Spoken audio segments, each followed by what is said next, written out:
Coach, what's been your message to the team this week? Stay together. Don't let the outside noise pull us apart. Don't let the results pull us apart. A lot easier said than done. The outside noise should be directed at me, and I'm sure a lot of it is. So they shouldn't have to worry about that anyway. But with the stretch we've had, it's easy to start pointing fingers, and because sometimes that outside noise is coming from their circle, their inner circle, and that can pull things apart, because what it usually is I'm not getting mine, it's somebody else's fault, whatever it is, and that's not across the board. It's just that can chip away, and it's very difficult to manage stretches like this. Unfortunately, we've been through it before in years past. And I don't know if there's not an easy way. I don't know. I think this is the right way, and we're doing our best to continue to be consistent with that message. Okay. St. Cloud is a top 5 team. Another big challenge this weekend. What sort of challenges will they bring you on Friday and Saturday? Well, first and foremost, their ice surface, and they play really good at home. We've got some demons in that building that we have to fight through mentally, in my opinion. But that's what it is. I think they're coming off a difficult weekend for them, and they're really, really good at home. I think they just they're obviously used to playing on that ice sheet, and they do a nice job of it.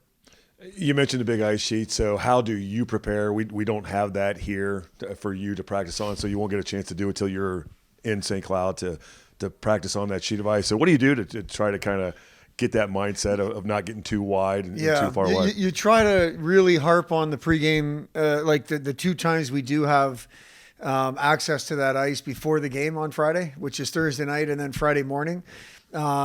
Just talk about some situations, talk about, some things to stay away from, because it's really from dot to wall where it just seems wider. Yes, there's more room in the corners, and there seems to be more room from goal line to end wall, but it really, where you can get yourself into trouble is from the face-offs dots to the wall. And, I think a lot of our guys have been there before. So that's one thing. And then the other thing is Thursday night practice and Friday morning practice, hopefully get comfortable there. You talked about how trying to keep that outside noise out of there, and you got to try to find the positive. So, and there have been glimpses of positivity in this little bit of a stretch. So how do you try to really capitalize on that positivity versus the outside? It's difficult to deal in the real, in my opinion, because the scoreboard says what it says.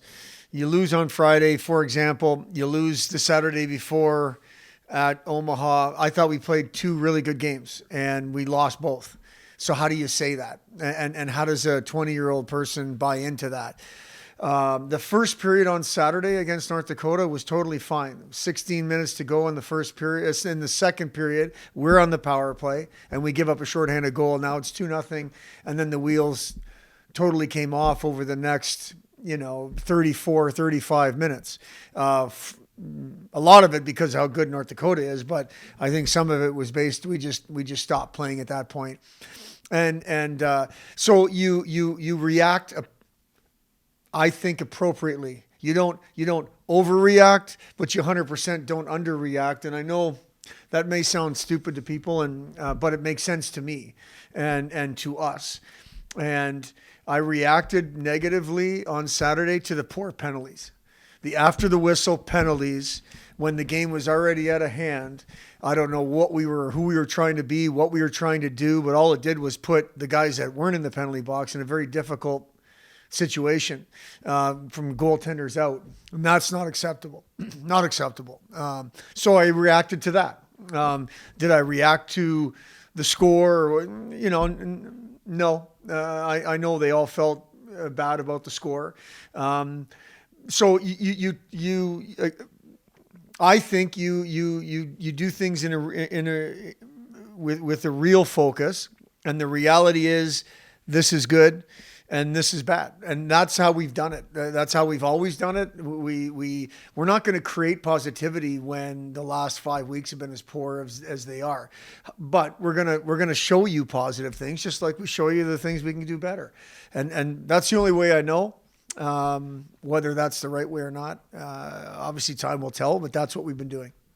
And you also got to deal with confidence of goaltenders, and there's been a few really tough games in this stretch right now as well. So goaltenders are their own unique brand. Yeah. Having Zach Seisig, he's here now as an assistant coach, a former goalie too. So how do you kind of try to keep those guys from kind of falling off the rails? Well, I leave that to Zach and our volunteer Justin Camuto, and they do a nice job. They both played the position. I think it is a unique position. You're standing in front of shots upwards of 100 miles an hour. And I do think it takes a unique person, meaning somebody who's done that before would probably be the best person to comment on it. And that's what we've done. Do I have some thoughts? Yes. But a lot of the time we put our goaltenders in a very difficult situation, and not necessarily how they've played. We just haven't played well in front of them 5-on-5 or 4-on-5. So that's what we've done. I mean, again, I think both Logan and Ludes, first and foremost, because he's played the most, and Logan have played spurts of really good hockey. So let's focus on that, and hopefully they are. And it's just been really business as usual. They have their goalie session, they watch their video, and then they go out and practice and try to execute, and they do the same thing in games. Jack, what's been the message to your team this week? It's kind of just been wanting to get this thing back on track. Obviously, we had a tough weekend last weekend and a little bit of a tough stretch over the past couple of weekends. But we have two new opportunities this weekend against a really good St. Cloud team. So that's kind of just where our head's been at, get this thing back on track. And they are a top 5 team in the country. What makes them so lethal on tape that you guys are seeing? Yeah, I mean, they're a really good team, obviously. They have a lot of older guys, a few grad transfers, and some guys that have been there for a while that have really contributed for them. And then another aspect of that is a little bit of a bigger ice sheet this weekend. They're a fast team. They know how to use it. So just kind of trying to kill plays early, stay gapped up, and taking away time and space because that's what they want. After the game Saturday, you were talking about how looking ahead, it was just going to be about working hard, trying to get back that confidence. So what's that process been like, maybe not only for you as the captain, for you personally, but for you then also to kind of try to spread that message around to the team? Yeah, well, I mean, we have opportunities every day to create that confidence in practice. Making the little plays, getting a puck in, making a 5-foot pass, all that little stuff, even in practice, gives you confidence, and you can translate that to the weekend. So that's kind of what we've been hard on this week and been focused on. It's not always easy to turn the page. So what is that for you? How do you kind of just put that mindset behind you, look ahead to a team where you had a little bit of success with earlier in the season? Yeah, well, I would say, I mean, that's just college hockey. You only get 30-some opportunities guaranteed, so you just kind of have to do that.